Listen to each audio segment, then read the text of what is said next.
It's kind of cold this morning. It's about, in my tent, it was about 10. Out here, it's about 9, so not too much difference. I went ahead and packed all my gear together.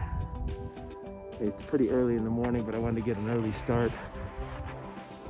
I didn't film it because it's kind of cold, so it takes time to set up the camera and film. But anyway, I'm gonna head on out.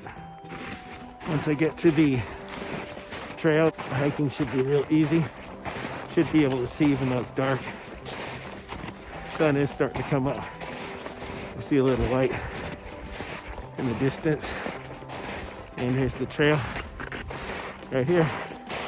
The trail is really easy to see, so not much danger in hiking at this time. Even when it's dark, you can still see the trail. I thought I was up early and wouldn't see anybody, but saw a guy. He was cross-country skiing along here with his dog. There's a few things I would probably change now that I've been out. One, I've already mentioned before, is I'd take snowshoes. That's going to be a given. If there's any kind of snow on the ground, it's really hard to trek through the non-trail portions, or if you get higher up where they don't groom it. So I'll do that. The other thing is I'm not entirely certain that I would need a 36-ounce thermo flask. Probably downsize to 24. That'll save weight. Third thing, before you go to sleep at night, open your boot up a little bit more before the morning.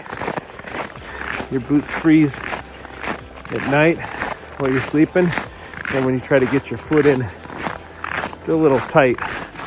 One other thing, don't skimp on layers. I probably could have used one more layer. I used all my layers last night. My sleeping bag goes down, says to -5, but that didn't do much good. The only thing I wasn't wearing was my snow pants. I was using those as a pillow instead of my jacket, which I normally do. Ended up wearing my jacket probably around 4 a.m. Pretty cold, and I reheated my water at about I'd say about 1 o'clock in the morning. Took a while to reheat, and that really helped out for the rest of the night, although at about 4:30 my feet started getting cold again. Just a little over a mile left before I get back to the car. Should be about 15-20 minutes. Keeping a pretty good pace. My feet are nice and toasty now. They started off pretty cold. So in terms of layers, I only have one pair of socks. Probably should have brought 2 for sleeping, but not for hiking. I have a t-shirt base layer, wool shirt, and my down jacket, heavy down jacket. I just got my fingerless gloves that I'm wearing now. It's really not too bad. I can always put my hands in my pockets, but it hasn't been bad. And I'm wearing 3 things on my head, a balaclava, and also 2 wool beanies. Not sure I need all of them right now, but for sleeping I sure did. Really quiet and peaceful. I saw a few people on the trail. In terms of animals, I only saw moose tracks. I did see a chipmunk and heard some birds. Starting to get a little too warm, but I'm not going to take the time to shed layers because I'll be heading right into the car, get the car started, unload my gear, and head out as soon as the car's warmed up. It's not as much of a concern when I go to the car as when I'm hitting the campsite. If you're wet, you get cold real quick. Hypothermia sets in and you're done for. When I loaded up my gear this morning, I couldn't fit my tent back in the bag very easily. I had to leave the poles out. There's a lot of moisture on condensation, frost that built up on the tent. I was wondering why the pack was so heavy, and that's probably why. One of the reasons my sleeping bag and the tent absorb some of that moisture when you're sleeping. Sometimes I think it'd be nice to have somebody out here hiking with me, but then they'd have to listen to me complain about it being cold. My feet are cold, my fingers cold, my back is cold. Of course, to take turns heating up the hot water bottles. Something about the solitude though, by yourself. Both the snow and the cold really suck your energy. You have to be extra careful not to slip. You have to trudge through snow that's sometimes 1.5 feet deep. And the cold, well, that's obvious, it just sucks your energy away. However, it is nice and peaceful and quiet out here. One of the reasons I just didn't use a campsite for this trip is if you got the car close by, my van especially, and you get cold, where do you want to go? You want to go in, get in the van, turn on the car, get the heater going. Can't do that when you're out here. You gotta fix things by yourself. So in the middle of the night I had to climb out of bed, get my water put on the stove, heat it up, boiling, and pour it back in the bottle. I couldn't rely on my van to keep me warm. And I won't be able to rely on my van if I'm out hiking way deep in the woods. Gotta rely on my equipment, it's what I have. Let's get breakfast this morning. I'm kind of hungry. I didn't want to take the time to heat up some snow and make some biscuits and gravy. Find something on the way home. Of course, I do have some snacks in the pack, but I don't want to stop for that either. Just want to get back to the car at this point.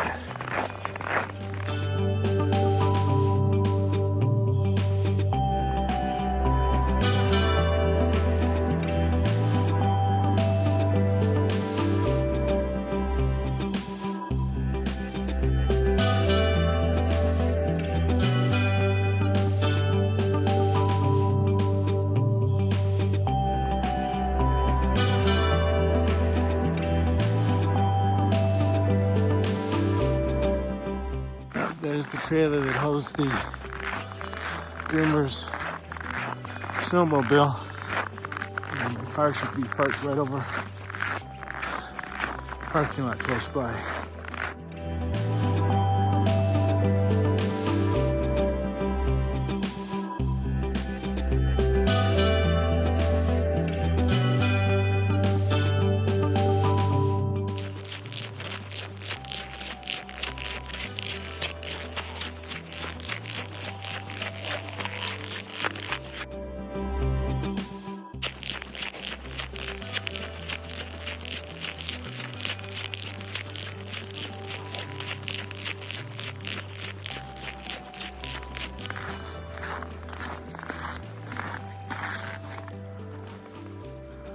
There's the car. Nice and cold, I'm sure.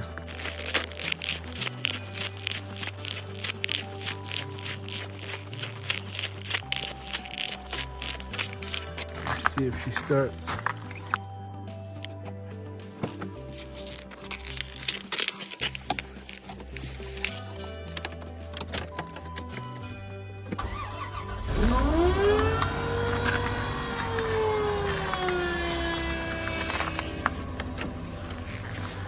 she's a little cold. Finally warming up, defrosting. Almost ready to go. And it reads 2 degrees Fahrenheit on the car's gauge, temperature gauge. I took off my snow pants and my boots, put on my regular shoes. What a difference the traction makes. These things are really slippery on this ice, especially when they're cold. I'm gonna scrape the window in just a little bit to clear it out, and gonna be heading out now that the car is warmed up. Here's a quick recap of my overnight winter backpacking trip. I set out to accomplish a few goals during this overnight solo backpacking excursion. I wanted the test to be under conditions that are actual hiking conditions, not in my backyard nor in a campground close to my van. The reasons for this are simple. At the onset of a problem, especially temperature, I didn't want to have the option to simply run inside the house or start the car up. Rather, I wanted to be forced to solve the problem with the gear that I had. So the first area, cooking system, I want to say that everything worked well enough, even though it did take a long time for my stove to produce an efficient flame. When I mean efficient flame, a blue flame, which is hotter. This can actually be sped up to get an efficient flame by buying some of the heating up gel that is sold with Coleman stoves, and you get a more efficient flame more quickly. I probably wouldn't use it, I never have, but it is available for those that want it. I did have 2 problems in my cooking system, which I do want to resolve before my next outing. The first problem that I need to solve is my fuel bottle leakage problem. Yes, it was the O-ring. I found a crack in the O-ring, and I'll have to get some before I use that bottle again. I do have another bottle which will work in its place. It's a little larger than the other one, and I wanted to save some space, so I didn't take that one. I actually like this bottle better, so that works okay for me as well. It has a nice little funnel spout that is good for a no-spill filling, and I can use that until I get the O-ring replaced. The second problem that I need to resolve with my cooking system is the percolator lid. I don't know if anyone noticed, but the lid kept sliding off every time I wanted to pour water from it. This made it difficult to pour one-handed. I'd always have to set a container down and hold on to the lid, or simply just remove the lid. It's a little inconvenient, but it's not a huge problem. It used to be spot welded to the handle, but the lid snapped off at the welds. This was actually an easy fix. I just drilled 2 small holes through the lid and through the hinge that held the lid to the handle, and then I attached them with a paper clip. Now I should be able to pour one-handed. The second test was regarding my water storage system. This actually worked flawlessly. I didn't have any freezing in any of my bottles. My only problem was the 40-ounce thermo flask, which I misspoke as being 36 ounces in one of my videos. Anyway, the 40-ounce thermo flask is a little large and won't fit in one of my pouches of my pack, and it's not very easy to access. I actually have to put it inside the pack. It makes it difficult to get out. I would like to try the 24-ounce thermo flask rather than my 40-ounce thermo flask. It certainly would fit into the side pouch of my pack better, but the main problem is you don't want to have to stop your hike to make water. The third area I wanted to test was my sleeping system. This includes my sleeping bag, sleeping pad, and tent. First of all, my tent is a 3-season 4-person tent. It is very easy for me to put up alone, as you can see in the videos. It's roomy, and unfortunately the video shows that I brought the tent stakes.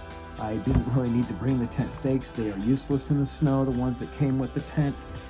There are ones available that are more serviceable in the snow. I doubt I would need to bring them, but if there's a lot of wind, it might be a good idea to bring it to hold your tent down. But I'm going to leave my stakes at home next time. Second is my sleeping pad. My sleeping pad is only rated R2 for insulation. The experts recommend a minimum of R4, but they do suggest a preferred R7 rating. I could get a replacement or buy a second one. There are very lightweight ones that are available, and I should be able to get one that is satisfactory. My sleeping bag, on the other hand, I did mention that it was a -5-degree sleeping bag on part of the video. It's actually a 5-degree sleeping bag. And I got down to about 10 when I was in my sleeping bag. I was a little bit cold at times. I think part of the problem was the sleeping pad. That can be solved by me buying another one. But the other thing was my layers of clothes. I had added all the layers that I could. I could have brought some additional layers or different layers that would have worked better. For instance, another pair of socks would have worked. A better base layer would have worked as well. And these I will plan to rectify before my next trip. The fourth area I wanted to test was my clothing system, which I have already briefly touched on. I wouldn't make any changes to my layered clothing system, but I would bring some additional items. For my upper body, I would bring a base layer made of wool. For my lower body, I would bring a base layer that is poly. And for my feet, I would bring two things.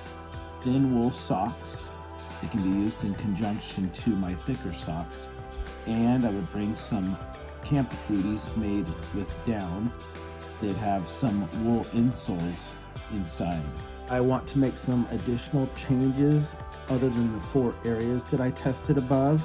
Some things that I noticed that I should change before the next trip or change on the next trip. First of all, I won't be having any coffee. Tea is not a problem for me, but when I had coffee, the caffeine in the coffee made me want to go to the bathroom a lot. So at nighttime, I was up probably at least 5 times going to the bathroom. Fortunately, I brought what I consider a portable latrine. It's just basically a Taco Bell to-go drink container, small one. It carries no weight. You don't have to leave your tent, put your shoes on, etc. to use the bathroom. Secondly, I would like to upgrade my sleeping bag or bring my Wool Army sleeping bag cover. That would really help out with some additional insulation while sleeping. Third thing is I want to bring the snowshoes, which I mentioned, and my leg gaiters. Those will keep my pants dry. Fourthly, I would like to keep my batteries warm. I did mention that. I need to keep all my batteries in a warm spot like my pocket rather than in my pack.